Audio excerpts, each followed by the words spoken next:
Hello? Can you hear me? Are we good? I can hear you now. Okay. Well, right off the bat, off to a great start here, Kyle. All right. What happened? I just my screen froze. I thought my internet was dead for a second. Oh, well, we're back. All right, we're back. So, hello and welcome back to another episode of the On the Sideline podcast with Jackson and Kyle. I am Jackson, and I am joined here as always by the man who did not just completely ruin the beginning of the show, Kyle. Kyle, how are you doing? Doing good. Hope everyone's having a good Wednesday where as we're going to talk about, obviously, travel plans got in the way of our show. So we're trying to give you guys something for the week rather than nothing. So you're welcome, America. Yes, America is relieved. I'm sure parties in the streets that there will still be an on the sideline podcast. Yeah, so basically, I'm traveling Wednesday morning, so it's gonna be tough to do a podcast there. So we're doing a pre-recorded show. We're seeing how this goes. I know we like to do it live. I think there might be a way I can put it so that there's still a chat and decide when it plays the first hour. So if I can do that, I'll try to do that. But yeah, this is going to be pre-recorded. So.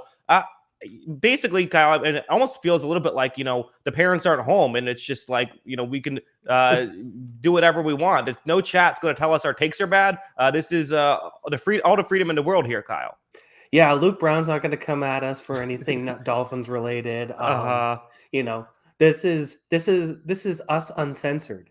Basically, is what it is. We're ready to mhm. go, unfiltered and uncut. Yeah, exactly. I mean, it'll probably be exactly the same as usual.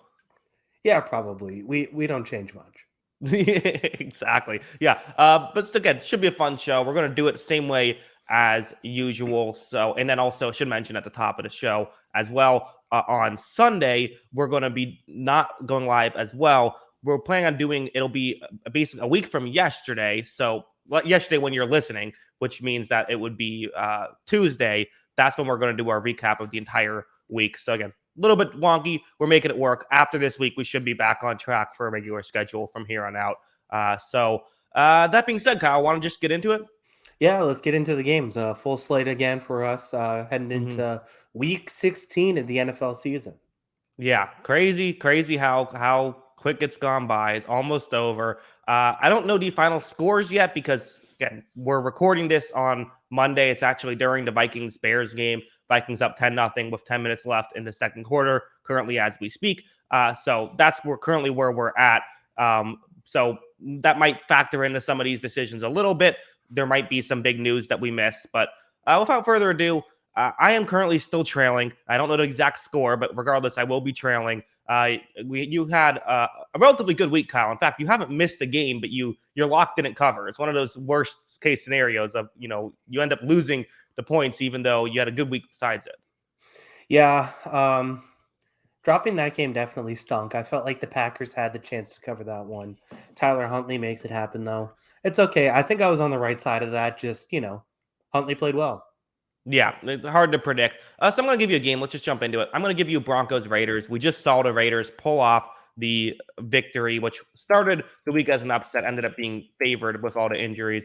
Playing the Broncos, 1 point favorite for the Raiders. Where are you going here? Um, I think I got to pick the Raiders. This is just on principle, and my principle is that I'm never picking Drew Lock ever. Mhm. Um, and so I feel pretty good about this now that it seems like, I can't imagine Teddy Bridgewater playing, right? Like they probably have already announced him out. I haven't looked at it, but I mean, if he's playing next week, then concussion protocol is a joke. Um, Mhm. so yeah, so I'm going to pick the Raiders here just because I think Derek Carr is much better than Drew Lock. I think this Broncos team was already kind of point deprived anyways, and with Drew Lock, I think it becomes more point deprived. Plus, they probably turned the ball over a little bit more. And yeah, we saw a little bit of life from the Raiders tonight, getting that win. Carr played really well in the end on that last drive. So yeah, I got the Raiders winning this one. Yeah, the flip side, of course, with the Broncos of their defense is coming off a very good performance against Cincinnati, but and we just saw the Raiders kind of struggle. The Raiders need to get healthy on offense as well. So I could see this one going either way. I think that's the right pick going with Las Vegas here, but I don't know. Fascinating game, kind of a loser leaves town game a little bit with 2 7-7 teams. I think it definitely is. Mhm. I mean, both of these teams face an uphill battle anyways to get a playoff spot, but Yeah. I think 7-8. I don't see you in those last 3 games being able to make that kind of ground. So yeah, both of these teams have to win out basically in my book. Yeah, not, at least not in the AFC. I don't think you can get in with that kind of record. That should be an interesting game, though. I could see again. I could see that either team winning this one. It should be fascinating. Let's just move on. We don't have to spend forever on this. Let's go to the next game. Where now? Time for you to give me a game. Where are you going? I'm gonna give you my stupid team here. Division's on the line. This is probably the biggest game of the week. Let's go Bills at Patriots. Yeah, this is also number two on my board as well. I was hoping I could find a way to give you both of those two games. Your stupid team. I mean, that feels like very harsh for a team that has a chance to go to the Super Bowl this year.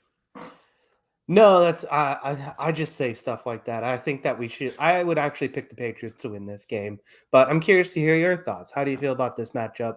Take two.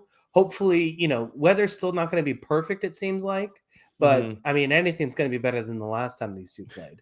Right. I'm still going New England. The one thing I'm fascinated with is how the Buffalo Bills attack Mac Jones. Now that we'll actually see Mac Jones throw the football, I suspect maybe we won't. Maybe they'll just go full ground game again. I don't know. It feels like we can kind of learn from the first matchups in divisional rounds. We can't really with this one because the first matchup was so weird.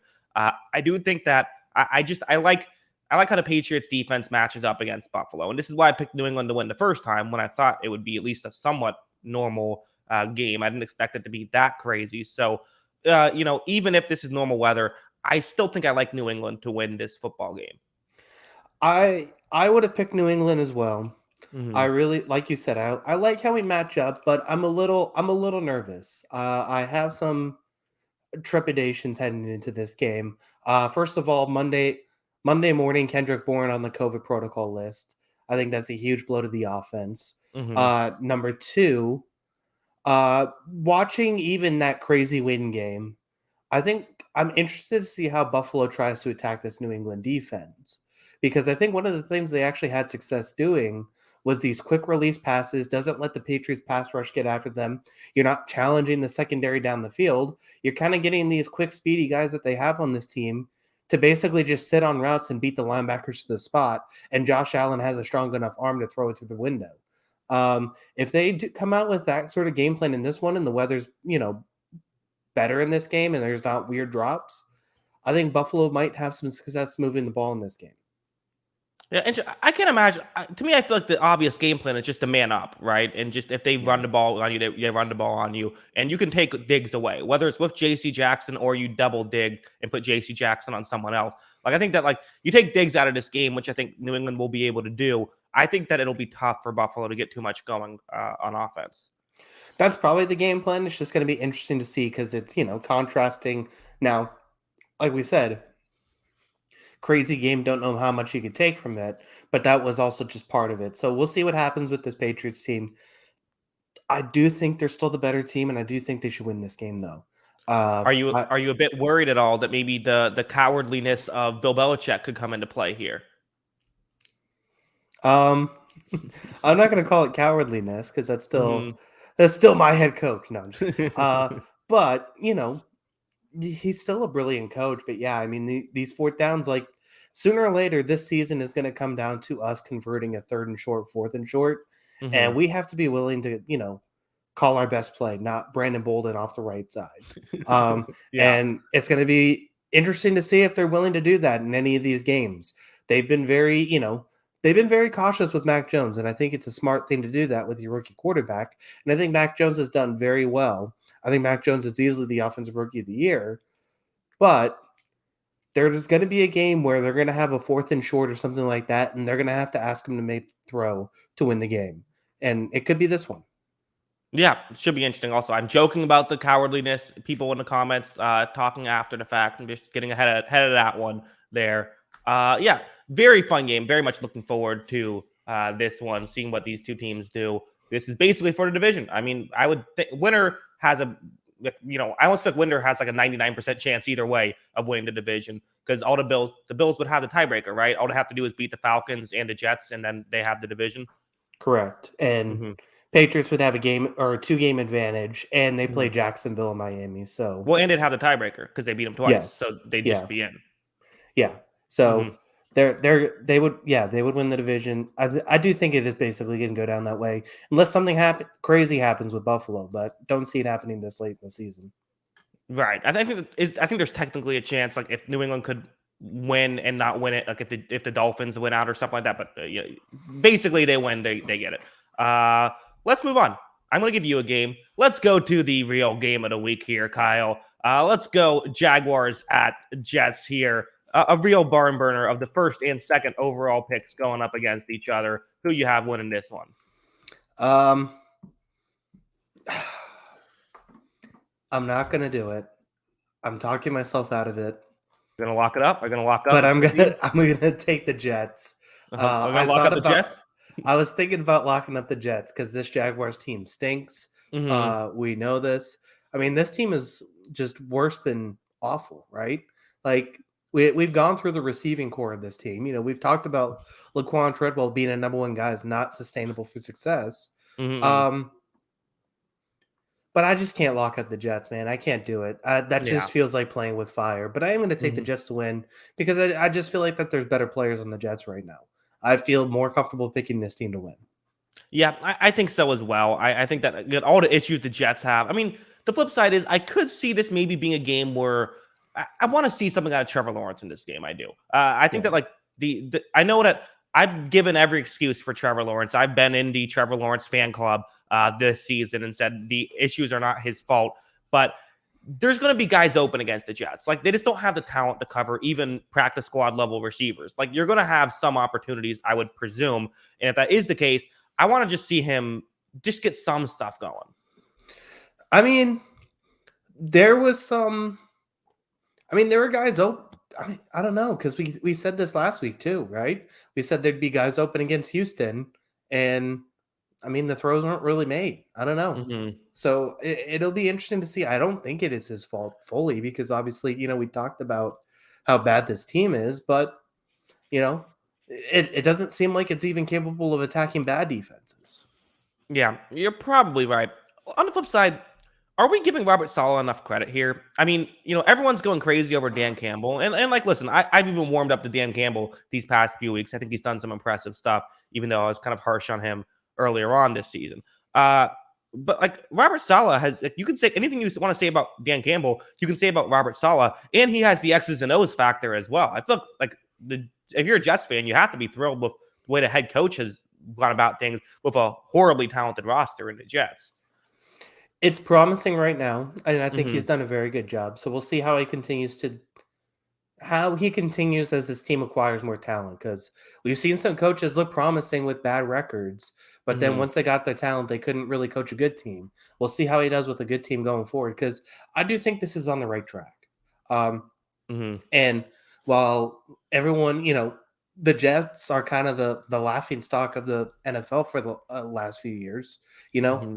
I think you can Last at least five look at decades. yeah, I mean, I think you can at least look at the team and say, "Hey, there's pieces that we can build with." Yeah, I think so as well.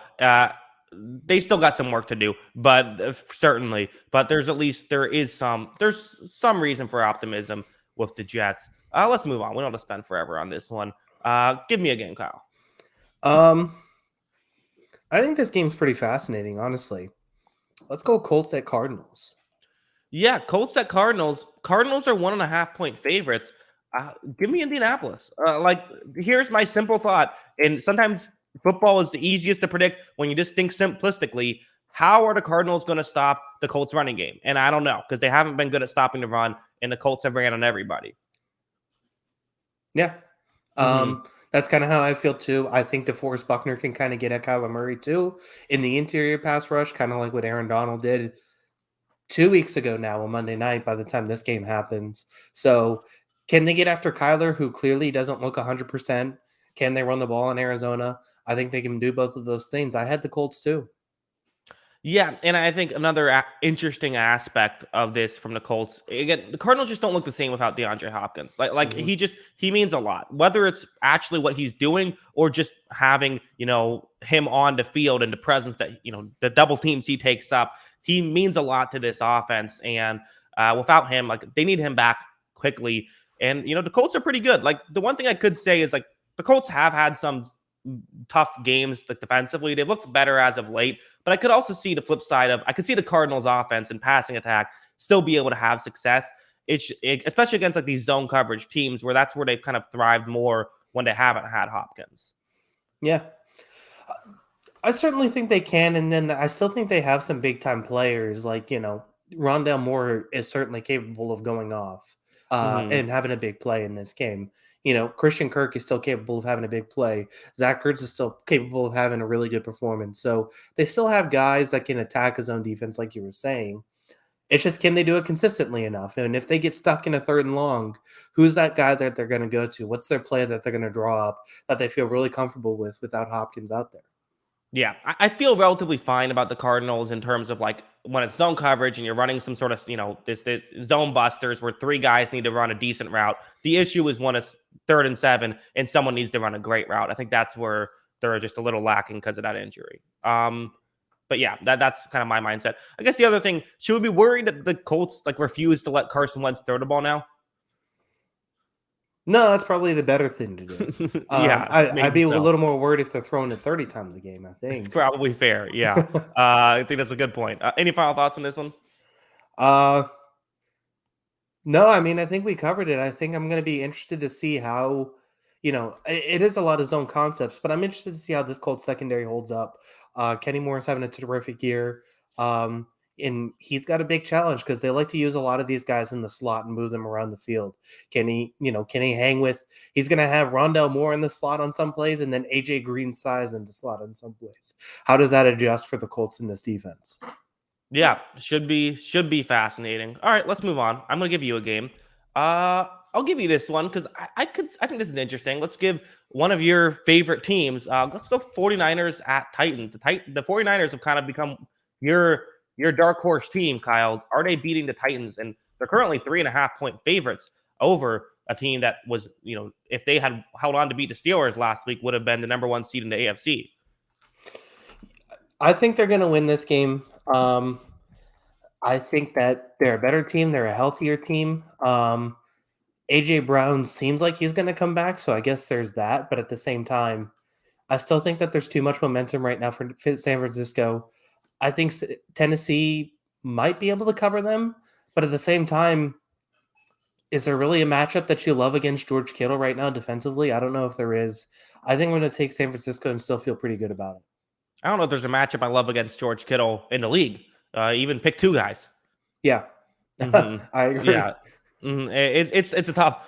He's a tough guy to cover, and also again, sometimes it's not necessarily about like who can you beat man on man. It's if you try to man up, they're just going to run the ball on you. So 49ers offense is certainly rolling right now, and that's going to be tough. And I just don't know how the Titans. I think that their defense should play fine, but I just don't know how they keep up. So I agree. I would go San Francisco to win this one as well. But Titans are still a very good team. So I think that and they're at home. So I think that this is a game I could still see going the other way.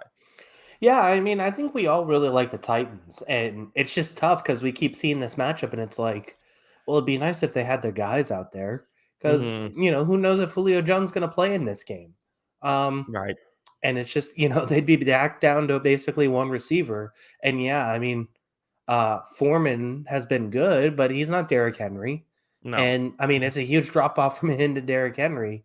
So I think that plays a huge part in it. So I think we all really like Tennessee. I think we just realize what this team is right now compared to what its ceiling could be. Um, so yeah, I mean, I think they're capable of winning this game, but I just like San Francisco a little more because I do feel like they're going to have to get like 21 to at least have a chance of keeping up with San Francisco. And I don't know if right now this Tennessee team can do that. Yeah, I don't disagree. Again, fascinating matchup though. Let's move on, why don't we? I'm gonna get. So you're gonna give me a game here. Yes, I'm going to give you a game, and I'm going to give you Dolphin Saints. Yep. Then next on my board as well, we're in lockstep here, Kyle. Who would have thought we'd be picking this game so early? 6 weeks into the season or whatever. But yeah. I'm going to pick the Saints to win this game. Sorry, Luke Brown. I think that this is a team that's going to win. I think that the Saints are good, although I don't know. I guess I don't know how sold I am on New Orleans just yet. I know that like, they destroyed the Buccaneers, but how much of that is that's just kind of what they do is they look great against the Buccaneers. I do think that I still have concerns about Taysom Hill and this Saints offense. I think Hill gets all of the blame, but there's several reasons to be concerned about this Saints offense. And I think the flip side is, the Dolphins offense. Like if you're talking which offense do you trust more, I think I trust the Dolphins offense more. I think I do too, to an extent. But the issue is that do you trust the Saints offense against the Dolphins defense or the Miami offense against the Saints defense? And I think Hmm. right now I probably trust the Saints offense slightly more in those matchups because we've talked about the strength of this Miami defense. It comes at in the secondary with the corners. That's not a huge concern for the Saints offensively that you have good corners because they got Right. terrible receivers and they don't really look to use them all that often. And they Hmm. obviously got a mobile quarterback and a terrific running back that they like to use. Um, so I think that matchup kind of leans itself to New Orleans. And then, if Jalen Waddle's out again, like, who's getting open for Miami? Who's blocking Cameron Jordan? Like, Hmm. I just go through the list of guys on Miami's depth chart on offense and compare it to the guys on the Saints depth chart on defense and say this looks like a matchup nightmare. Yeah, but the flip side is Dolphins have MVP candidate Tua that can lead them to victory. Is that a conversation that Tua is an MVP candidate? I don't think so, but I'm going to throw it out there. Let's hope not. I mean, at this point, I think everyone's gotten. I think Kyle, you've gotten some buzz for MVP. I'll take the buzz. Look, we're recording a podcast back to back days to Yeah. make sure we get it all the way through the season. No weeks Hmm. off here. This isn't Right. Al Michaels, baby. We're going strong. Yeah, that reminded me of. Have you ever seen that clip of like Bill Belichick trying to chant the "No Days Off" thing at one of the Patriots Super Bowl parades, and just like no one was really chanting with him, and also like it's a Super Bowl parade, so everyone there is like taking the day off to go to the Super Bowl parade. I haven't seen this one actually. That's It's a funny. great one. Yeah, I'll have to look that up. Yeah, it's not quite him calling it snap face, but it's pretty good. Yeah, that's funny. All I right. miss I miss Super Bowl parades. Yeah. Sorry, Kyle. It's been a tough time for you Patriots fans. One last thing about the Saints. Like, when is Dennis Allen going to get a head coaching job? Probably soon. Yeah. Hmm. This defense has been really good for a number of years. The problem is that there's so many good coaches in the NFL right now, or Hmm. at least we feel that way. We look at the guys who are just hired as head coaches. It's kind of up and comers, not Dennis Allen. Um, Yeah. because you look at the guys who were just hired: Arthur Smith, Brandon Staley, Kevin Stefanski 2 years ago, Urban Matt Meyer. Lef- Oh, yeah. That worked out. Robert Uh-huh. Sala. But you go through this list, and basically outside of David Coley and Dan Campbell, it was Hmm. basically a lot of up and coming guys. It's kind of a tough situation to find yourself in with all these young coaches coming up. Yeah. I think I agree. All right. Let's move on. Time for me to give you a game. I'm giving you this one. It's a bit of a bigger spread, but I want to stay away from this one as much as possible. I'm giving you Bears Seahawks. I don't want to touch it. That's completely fair. I understand where you're coming from. I am going to take the Seahawks though because I mean, if anyone listens to this podcast, I think they know how I feel about Chicago. And Hmm. so I was listening to a little bit of the pregame stuff before this game where they're missing basically half their team, and I'm like, well, they're still playing the Vikings, so maybe they have a shot to steal this one. And then I hear Matt Nagy's taking back over the play calling for the Chicago Bears, and I said, okay, Uh, they probably are going to lose this one. hmm. you Yeah. know, I still like this. I like the Seahawks a little bit more, even though I don't like the Seahawks at all. So I'm taking the Seahawks to win this game. Yeah. Again, just for the live update of where the Bears are at in the Vikings game. Currently outgaining the Vikings, despite being down 10-0. Justin Fields just took a sack and fumbled it, but recovered it somehow. Again, best fumble recoverer in football, Justin Fields. and he gets a Look lot at of him. practice too, but great at recovering them. That's all you need, man. Yeah, sure. Exactly. Okay, back to this preview. Yeah, I think I agree. It's a little bit fascinating because we haven't finished the Bears game, so maybe there's something there that'll give us a little bit more information. I don't know. I feel like the Bears are competent. Like there's stuff I like about the Bears. It doesn't seem crazy to me that the Bears could pull this one off. It doesn't seem crazy like that they could scheme up something against this Seattle cover three like that. Literally every team has been able to do to get something going offensively. The flip side is I think Russell Wilson should be able to shred the Bears secondary. But again, Pete Carroll might like run the ball like 28 times and then they lose. Like I could easily see we talk about coaching in this one. I don't know if it's obvious that Matt Nagy is or that the Seahawks have a coaching advantage in this one. I think that's fair. I definitely haven't been Pete Carroll's biggest fan this season, so Mm-hmm. Or I think ever. that yeah, that's true. Mm-hmm. Well, I mean, I like Well, okay. 2013. Since we've started this podcast, Yeah, I'm sure you were a fan of him. Yeah, when in the Legion of Boom days. yeah. So yeah, I mean, yeah. So I completely agree with you. I think it's archaic what he does. I think it should be criminal what he does to that team. And yeah, I mean, it'll be interesting to see how this game goes down. I could see both teams giving it away. I could see both teams kind of going nuts in this game too. Yeah. Also, I think one of the most boring, you know, two uniform colors on each other. I think not the most aesthetically pleasing uniforms going against each other. And I I'm not a like the huge. Seahawks one. Do you? I'm not a huge Yeah. fan of what Seahawks have done lately. Well, Hmm. the worst is when they had that like gray green, that gray Hmm. bluish green, and Uh it huh. just like they Right. basically just said, "Hey, look at Seattle overcast weather, and that's what Hmm. we want our uniforms to look like." Yeah. Why does Seattle love that so much? Like the Mariners do it. The Kraken now do it. Like it's not a good color. I don't know. They just see it every day, so they're like, "Okay, we I want guess we, so. we want that sad gray. That's just what it should be called, sad gray." Uh huh. So I'll say this: uh Marshawn Lynch looks great in a Seahawks uniform. sure. Yeah. I mean, I mean, I feel like a certain player can look look. You're not interested in I feel like I constantly do this on the podcast where I talk about the aesthetics of a certain uniform, and you're just not having it. I mean, he looked, he looks solid in a Bills uniform too. That's true. I think he's just a very intimidating guy, regardless. Yeah, and he had those old school. He had the older, uglier Bills jerseys from the 2000s Hmm. that they had like the all blue setup and that red helmet that was dorky looking. Uh huh. Um, so yeah, I mean, he pulled that one off. That's true. Maybe it's just the Seahawks have a lot of like great players.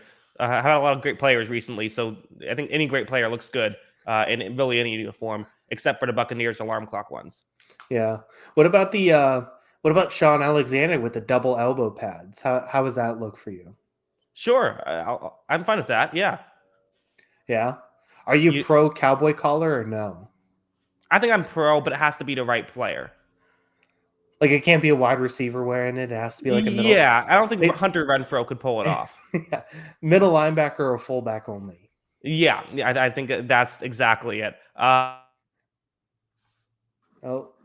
did your internet die or did my no? It's your internet.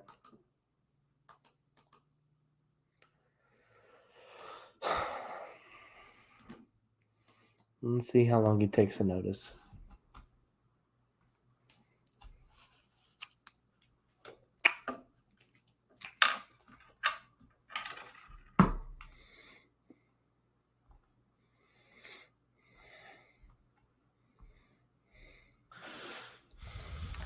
Oh, there he is. Okay, we're back.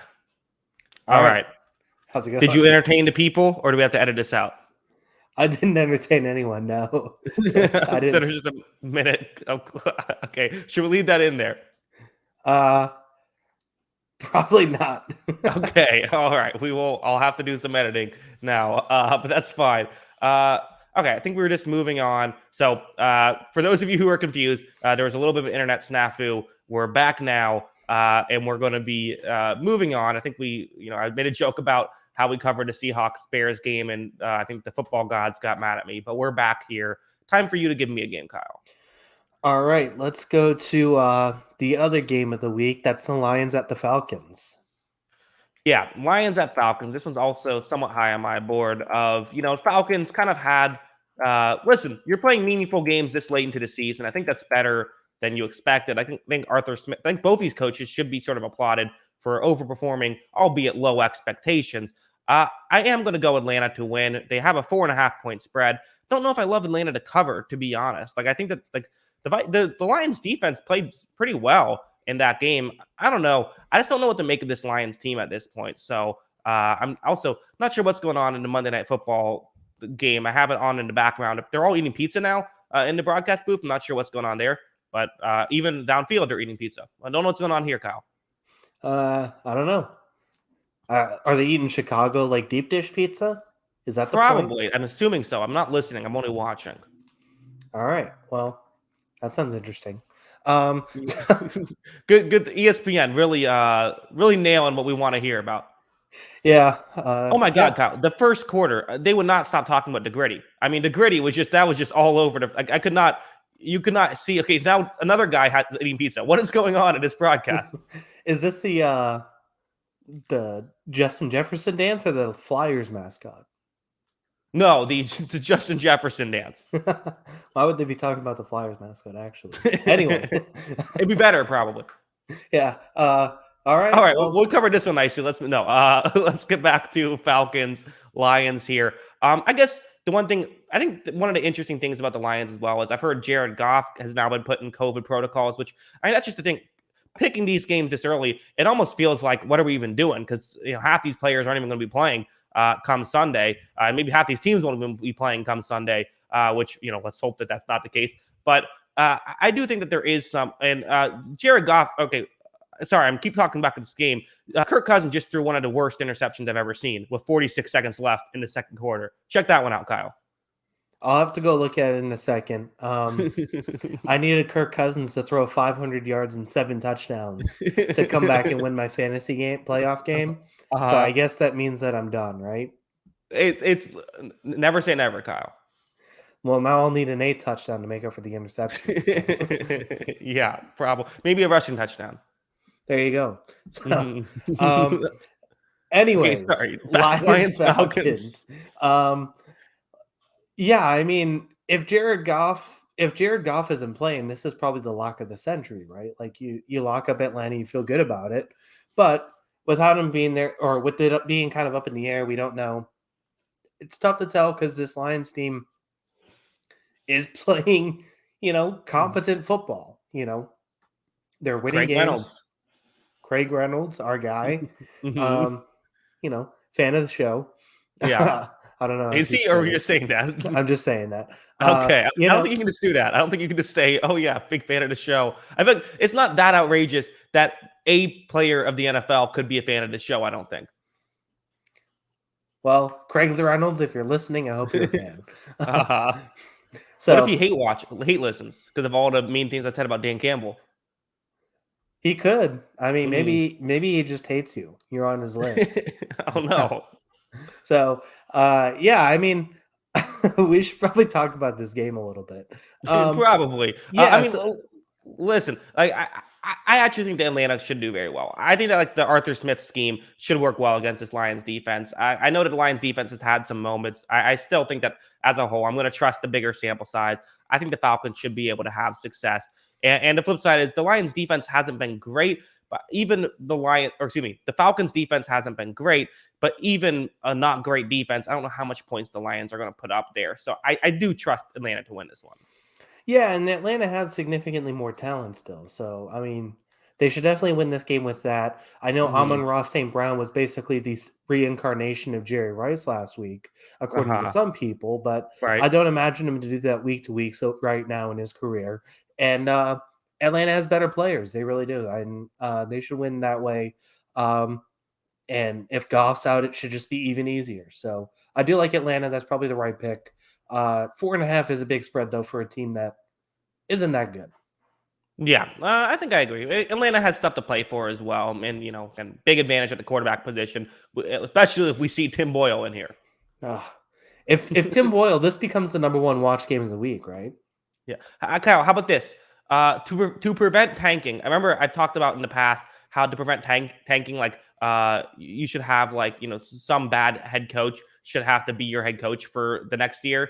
Like you get like a Hugh Jackson who then has to head coach your team the following year. What about Tim Boyle has to be your backup quarterback the following year if you get the number one overall? He doesn't have to start, but he has to be second string. What if he has to start like 6 games and play over half the game? Well, but then you'd lose. I feel like he would just always play on one of those.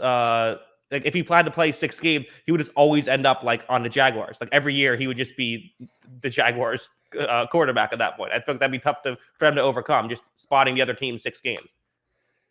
Well, I mean, if he only plays the half, there's still chance. Okay, maybe. I think we'll workshop it a bit. Let's move on from this. Let's go to somehow that's like the game we spent the most time on, despite talking, I think, the least about it. So we get both sides here. Let's talk some Rams. This is the one I'm giving you. Rams Vikings here. Kyle, where are you going? I am gonna go the Rams. I think it's gonna be tougher for Minnesota to throw the ball downfield on this Rams defense. I think they're gonna, and when we've seen this Vikings defense at its best or offense at its best, it's been doing that and throwing it up to Justin Jefferson. I'm not sure that's going to be there as often as they like in this game, and that's why I'm taking the Rams.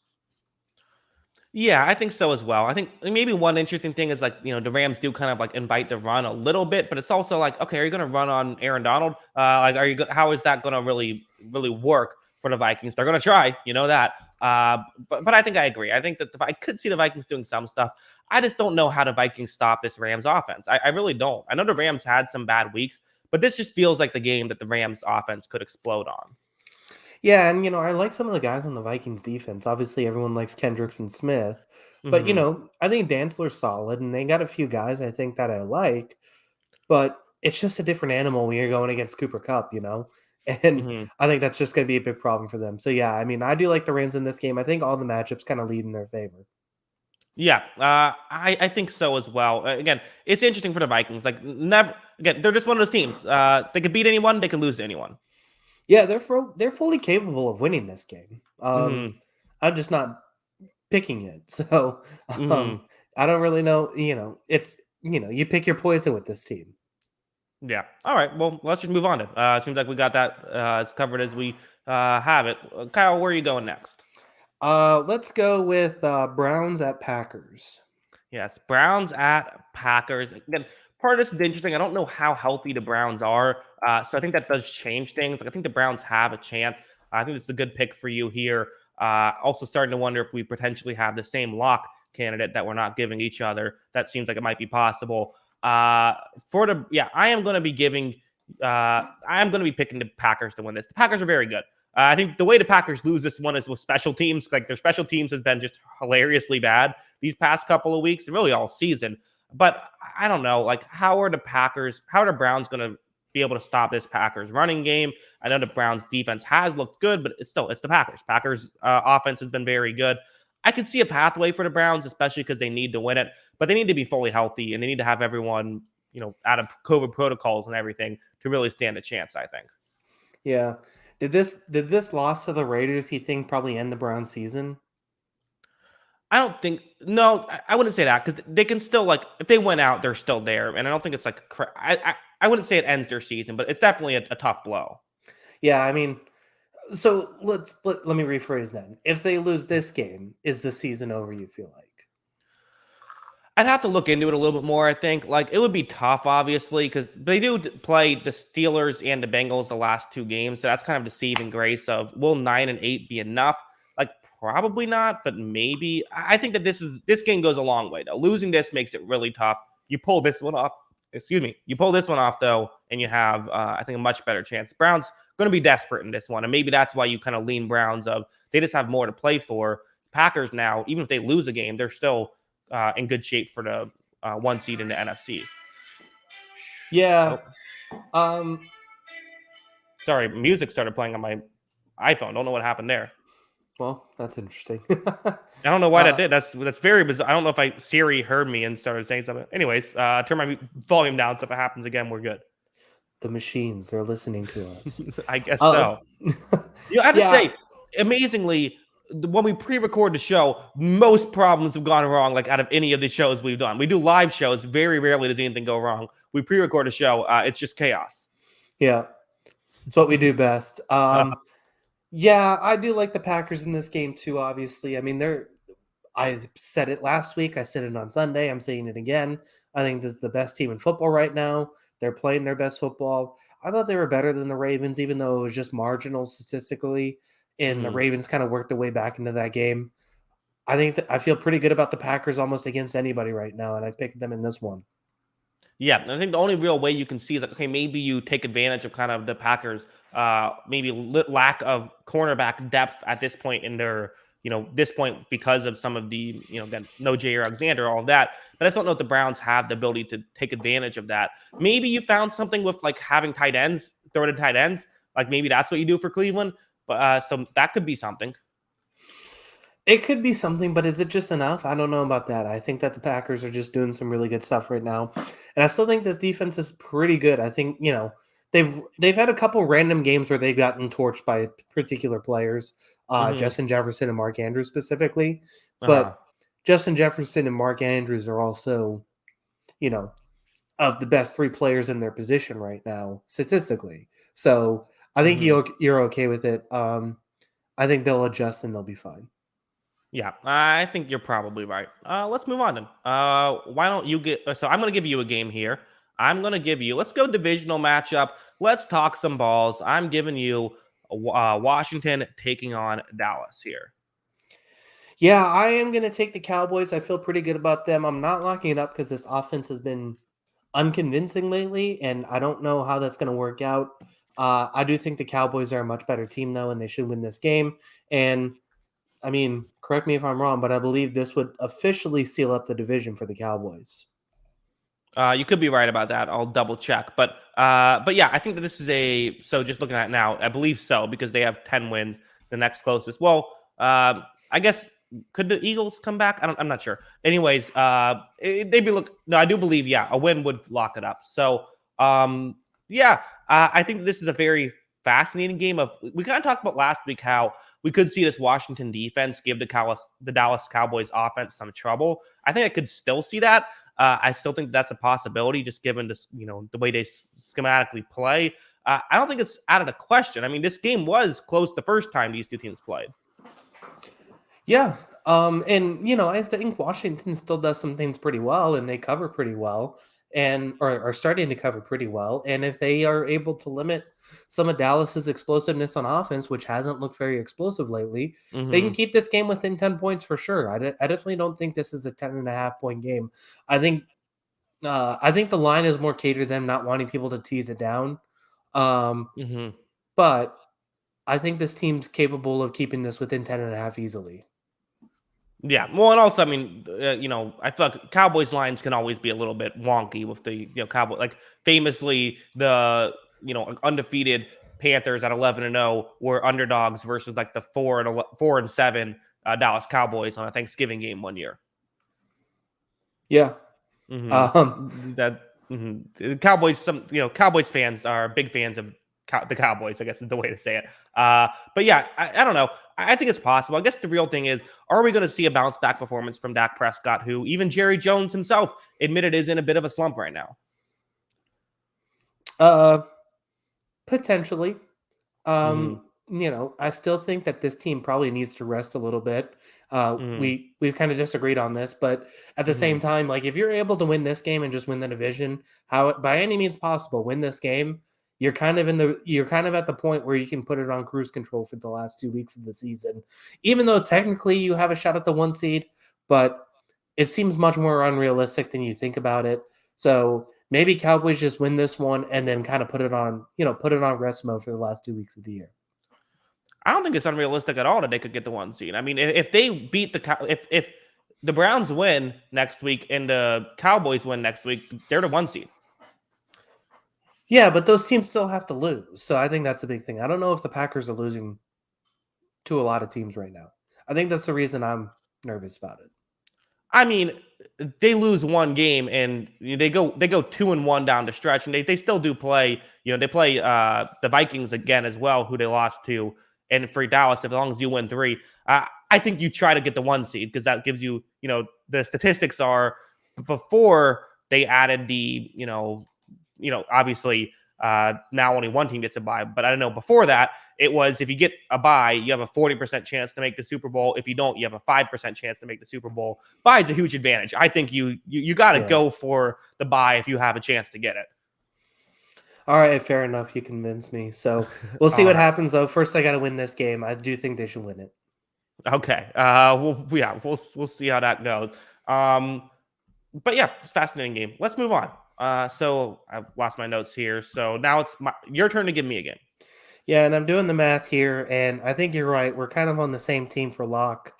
Um, I'll go ahead and just give it to you here because I know you're thinking it. Ravens at Bengals. Yeah, I'm gonna lock up the Cincinnati Bengals here. Only 2.5 point favorites. I feel like that's low, especially when we saw what Cincinnati did to Baltimore the first 2 times these two teams played.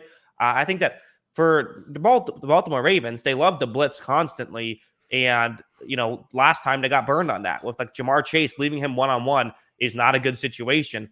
I don't think they'll do that again, but I kind of feel like they will at some point do it again. Like I don't think that they'll go full what they did against the Chiefs and like completely play coverage this whole time.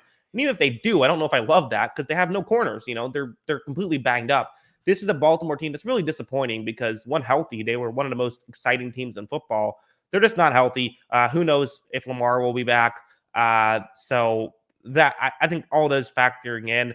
I like Cincinnati to win this one, and it's a small spread they have to cover. So I'm going Cincinnati.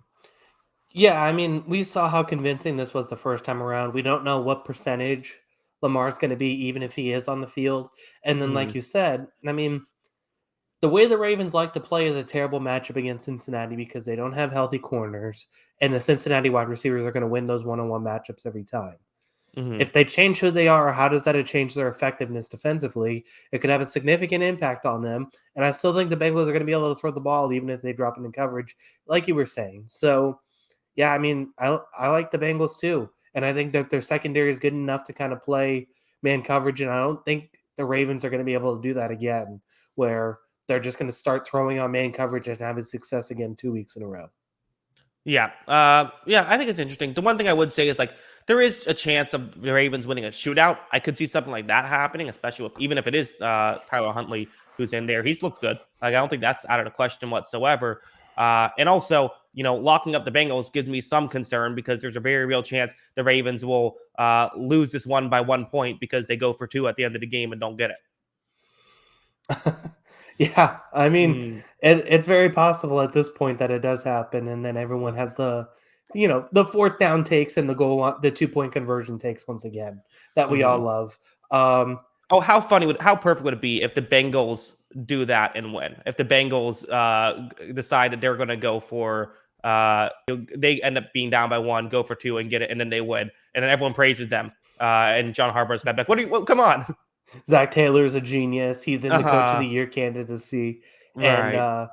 John Harbaugh is yeah. Oh man, that'd be pretty great if it does happen. Mm, But yeah, so I mean, I do like the Bengals in this game too. I don't really see anything else to debate about this. yeah. All right. Well, now let's move on then. If you don't, since we don't have a debate, what are we even doing here? I don't know.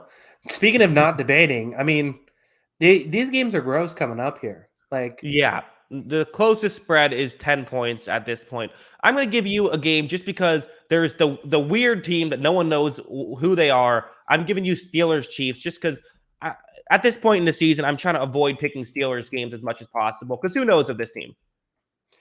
yeah, I do like the Chiefs still. I mean, Yeah. this is definitely the matchup in their favor because they're a significantly more talented team. Hmm. I don't like anything about the Steelers coverage. I don't know how they're going to have success in this game. Good luck to them. Hmm. Your quarterback's the combination of moving like a stegosaurus and basically the coordination of a newborn baby panda bear. So I don't Uh, know how that's going to work against, this reinvigorated Chiefs defensive line that's been playing pretty well. I don't hmm. know how they're going to throw the ball downfield. I don't like anything about the Steelers, but somehow they're going to stay within the 10 points of this game. Yeah, I mean the way that they're going to do it is like there's going to be like again like another like four fumbles that go their way. That's probably what will happen. So yeah, Uh-huh. they'll somehow keep it close. But yeah, I mean, the Chiefs are the better team.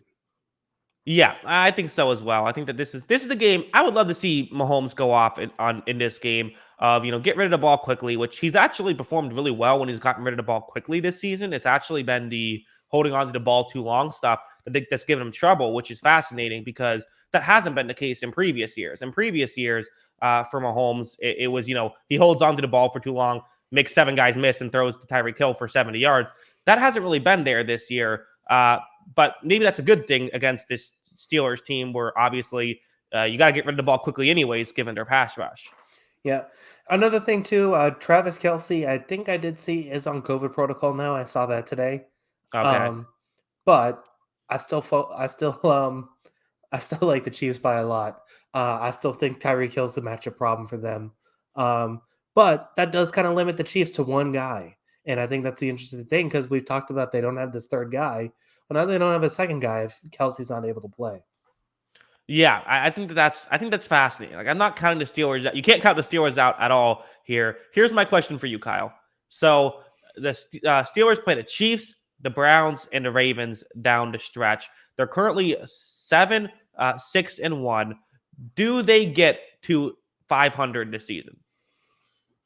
7-6-1. Yeah, I think they win one more. Okay, you think that they could either pull off a win against either the Chiefs, the Browns, or the Ravens? Yeah, I think they can. Hmm. They'll manage to do it just because it's the Steelers. That's what they do. Yeah, Um, yeah, this team feels like it'd be really stupid and appropriate if this team ends 500.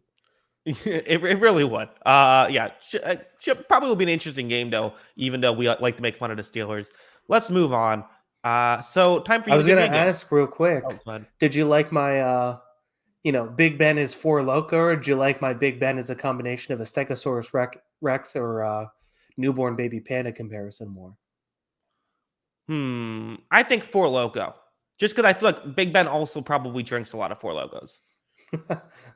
Maybe Just back at his bar days. All right. Well, let's try to avoid those as much as possible. Not the first time someone tried to avoid Big Ben in those days, but it's a conversation for another day. Kyle, why don't you give me a game? um, pass. Let's go. Wow, these are the three worst games, honestly. Yeah, they're not good. um, Two let's divisional go. games. Yeah, Here, it I'll still set the makes it stage. terrible. While you think about it, 3 games left are the Chargers taking on the Texans, the Giants taking on the Eagles, and the Buccaneers taking on the Carolina Panthers. Yeah, and I'll give you Chargers Texans. Why not? Okay. All right, Chargers at Texans here. I mean, I'm gonna pick the Chargers. I think the Chargers are the better team. I think this is a clear take. I guess the only way that this one goes wrong is will we see some Davis Mills magic here? It's possible. That's why I gave you the game. Hmm.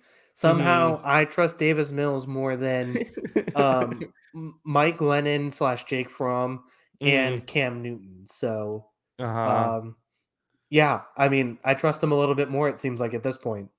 Yeah, incredible that's how this has come down to. I guess like maybe the Texans like you try to run the ball and have success. Maybe Brandon Staley goes for way too many fourth downs and you win that way. I guess that's the pathway to victory. I think the Texans have been like someone they've had some solid stuff. Like everyone made fun of the David Coley hire, and I get it. Like there wasn't a lot of it was kind of like a why do this, but hasn't been the worst head coaching hire. You got not even the worst head coaching hire in his division, Kyle. Yeah. No, I agree. So, yeah, I mean, he's got that going for him. Mhm. Do you think he gets a second year? I think so. Like why not? I mean, what are we doing getting rid of him here? Yeah, at that point, you say you basically just plan on keeping him for one season. I mean, me personally, like I'd be fine if they did get rid of him. Like I don't know what he's really adding. Like okay, it seemed like you kind of got someone who was. It almost seemed like what he like the reason he was hired is he was willing to take the job. It seemed like that was a big part of why he was there. But like again, how much more exciting would the Texans be with like a Dennis Allen or like a Todd Bowles as their head coach instead of a David Coley? Yeah, they probably add a little more. but I don't think he's subtracting anything, mainly because he can't subtract from 0. Um, Right. but, Mhm. uh, Mhm.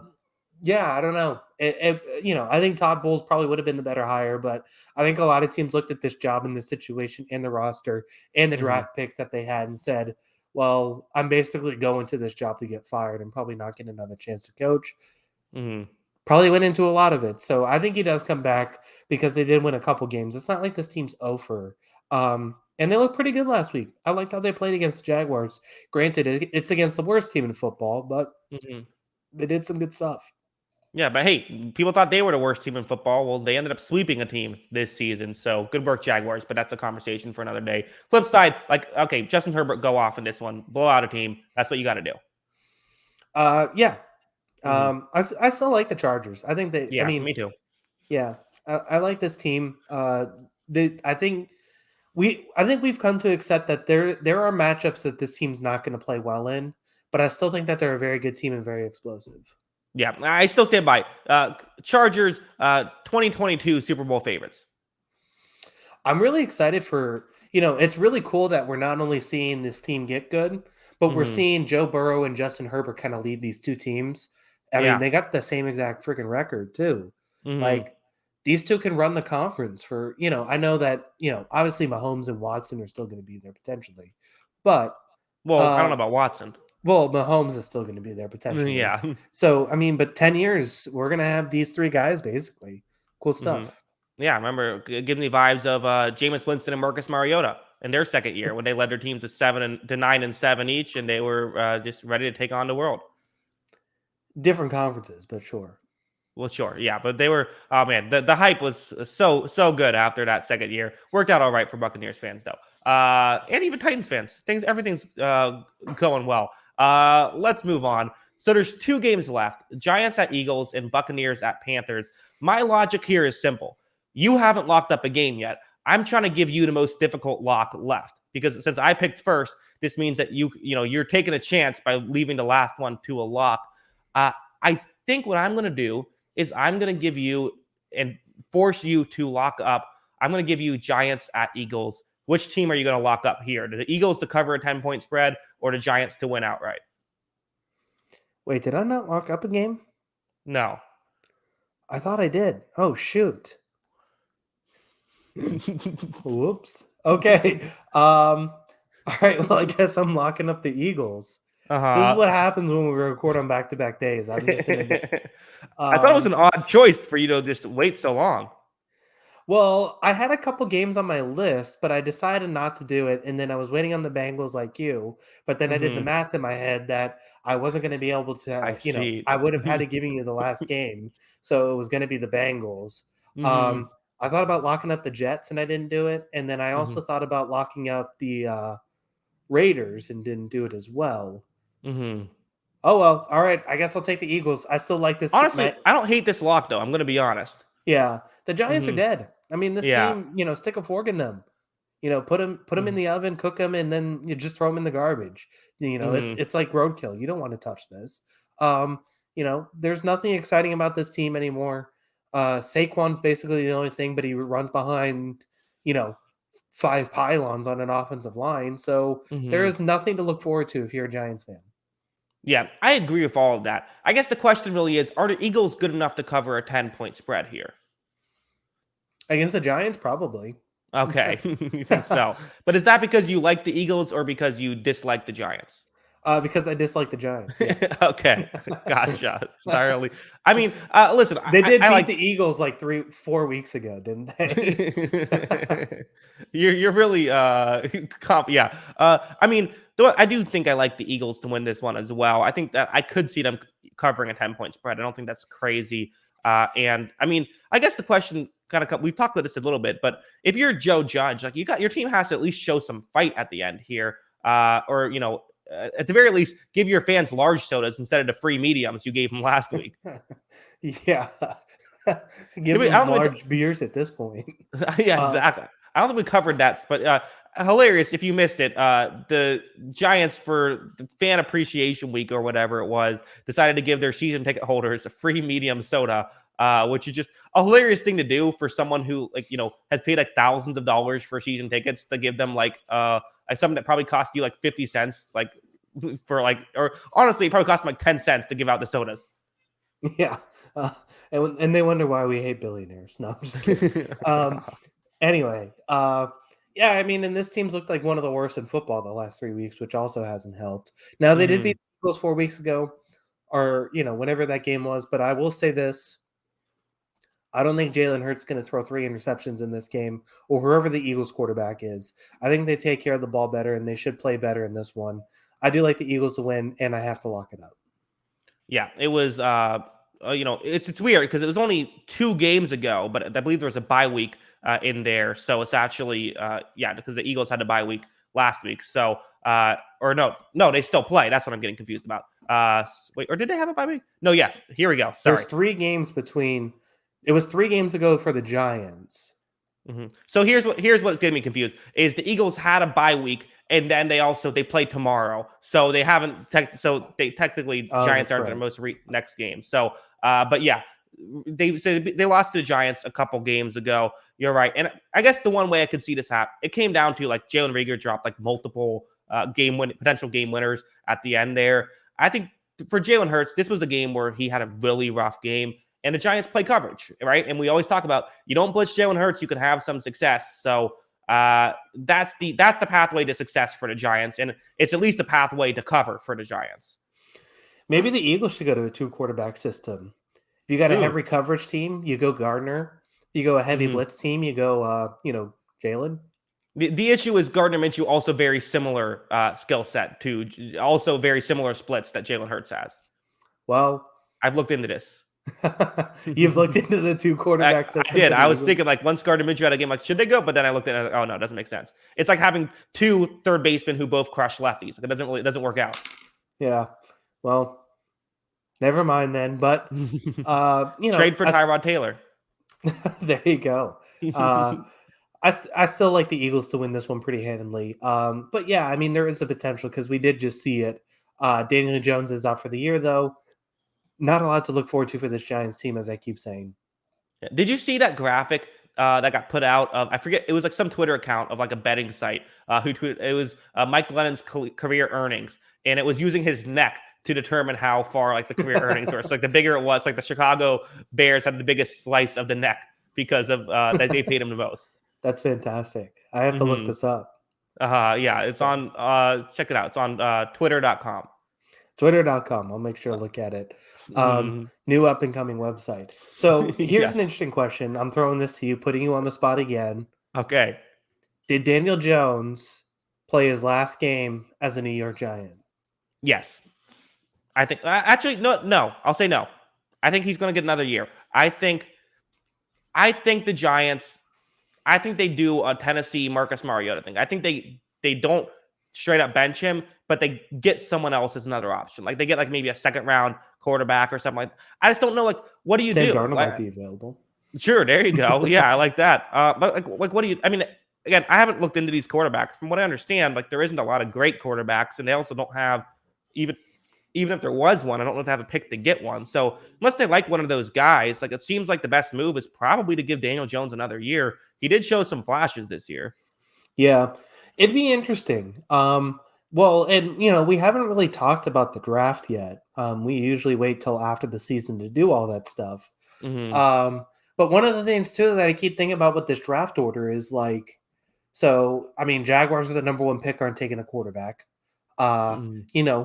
If the Texans rumors are true and it's basically everything signed but the dotted line for Watson to Miami, and if Tua comes back the other way, I mean, that's a team not in the market for a quarterback then at that point. And then you're looking at like, yeah, the Lions probably take a quarterback, but they still have to pay Jared Goff next year too. So is that a for sure thing? So maybe they kind of have this like situation where if they like a quarterback at the first spot, they can kind of have one fall into them. Yeah, I mean, you could get like sort of a Justin Fields situation of like a team that really likes a quarterback, but that quarterback happens to fall to a decent spot, and they're able to get a guy who they really like a little bit later in the draft. Yeah. Don't sleep on Kenny Pickett just yet. I think he's an interesting player. Okay, I'm looking forward to watching some film on that. Once I get some time, I haven't had any. I definitely don't have time this week, but at some point, I want to check that out. All right, let's go There's one to guy the you're definitely going to love in this draft. one guy. Who is that? Aiden Hutchinson, Okay, gotcha. defensive end. Right, I've heard of it. He's the guy who's I think projected to go first overall now. Yeah, you're going to love him. He'll be probably your number one pick. Don't Okay, know if you'll love Kayvon Thibodeau as much. all It'll be right. interesting. Interesting. Well, we'll look at that later on. Very much. I love draft season, but I also love football season. I'm glad this is still going on. Final game.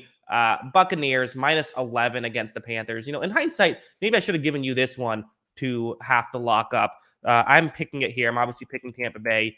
The issue with Tampa Bay has been, it's weird because they haven't had a lot of like massive injuries, but they've had a lot of like, like I feel like 3 week injuries. Had their first real massive injury this week with Chris Godwin, who it appeared to just be an MCL strain. Turns out when an MRI came back, he tore his ACL, is out for the season. So that sucks. Also, Mike Evans, we don't know if he's going to play, so that could be tough. Antonio Brown should still play. I still think they should be able to destroy the Carolina Panthers. So, like, I still think like this defense should be able to shut down the Panthers' offense. But again, stranger things have happened here, Kyle. Yeah, and I mean, I'll be honest. I think basically, besides that Arizona game, I Mm-hmm. think this has been the worst team in football since week 3 of the season. Interesting. Like, I mean, yeah, that's not a horrible. I mean, I think I'd probably still put Jacksonville ahead of, worse than them. probably, but like, Mm-hmm. holy crap, look at some of these results, man. 25-3 to the Giants. Mm-hmm. 33-10 to the Dolphins. Yeah. I mean, the Cardinals game is the biggest anomaly I've ever seen. And it Mm-hmm. really came out of left field too. And it was like Cam Newton showed up and everyone was excited. And then that was it. It lasted 1 week. Yeah. Um, Well, and also we should mention like there was no DeAndre Hopkins, no Kyler Murray in that game as well, so that yes. did factor in. But yeah, I mean, this team's been horrible lately. Yeah, I mean you're not wrong. I mean I mean they lost by 8 to Atlanta. That's kind of been their best game recently. I guess they also lost by 6 to Washington. But yeah, they've had a tough go of it. And you're right, like they beat the Cardinals, and since then you have to go all the way back to, I believe you have to go back, but they only have 4 wins, so you have to go back to that week 3, or no, they have 5 wins. So they want another one in there, but. Yeah, you're right. I mean, this has been a mess for the Panthers. I guess the flip side is, Tampa Bay also coming off a tough game, but maybe that's a downside as they're going to be, extra motivated to pull this one out. Yeah, I guess the one thing is like if Evans is out too, like can Tampa Bay get open in this game? Because this is still a Mhm. pretty good coverage unit. I guess that's the one thing that Carolina says is their saving grace, but even then, I don't see how this team moves the ball. Uh, if Cam Newton's the guy, I don't see how they move the ball at all against Tampa Bay because they're not going to be able to run the football. So yeah, Right. I like the Bucks. Well, and there could be no Leonard Fournette as well. I mean, there were a lot of injuries in that Saints game, and that's Yeah. tough for them. I still think that still think they're a very good team, but just a little hobbled right now. But I still would say it's like, listen, there's no excuses. You're right. You're playing a bad team. You have to win this one. Yeah. I probably would have liked to lock this one up and say the Bucks get it within 2 touchdowns. Okay, well then I feel a little better about my pick there. Should be interesting. All right, that's our show. Kyle, how did you like this pre-recorded episode? You mean besides remembering to lock a team and you know, it got a little off the rails at times, but hey, I hope everyone enjoys this. Sorry we Hmm. couldn't do it live. We'll be back next Tuesday to do our recap of week 16 as you were saying. Make sure we're back for that. Yeah, should be fun. Again, yeah, and again, Merry Christmas to everyone, or Happy Holidays, whatever you celebrate. We do, again, hope everyone's having a good holiday season out there. Kyle, any final thoughts? Looking forward to week 16. Like you said, happy holidays. Hmm. Um, think that covers it. I got I nothing have a else for you. question. Yes. What alcohol do you put in eggnog? Typically, isn't it whiskey, bourbon? I don't know. I'm just asking a question. I've never. It's one of those things. I always hear about eggnog. You put alcohol in it. I've never actually. I don't think I've ever had. I think I put like vodka in it one time and like didn't mix right. No, that doesn't sound good. I would No. definitely do a bourbon, because a Okay. bourbon itself kind of has the cinnamony taste to it. Interest. So Gotcha. I think it blends well with the eggnog. Mhm. You don't have to do anything expensive. Mhm. Um, like you don't have to go like high end bourbon. You can get Evan Williams and it'll do the job. That being Mhm. said, if you feel like going expensive, Maker's Mark and eggnog is pretty good. Okay. Well, there you go. Advice for all the young children out there who listen to this. Yes, yes. Start them young. Exactly. All right. For legal reasons, that was a joke. Yeah. Okay. All right. Well, let's get out of here. Good thing we could we'll edit all that out. We'll be fine. Leave it in there. It's for the kids. All right. Yeah. So that's our show. We'll be back again Tuesday. Be on the lookout for that. I still have plenty of videos I'm going to be posting throughout the week. So yeah, that's our show. And of course, as always, see you later, alligator. Peace.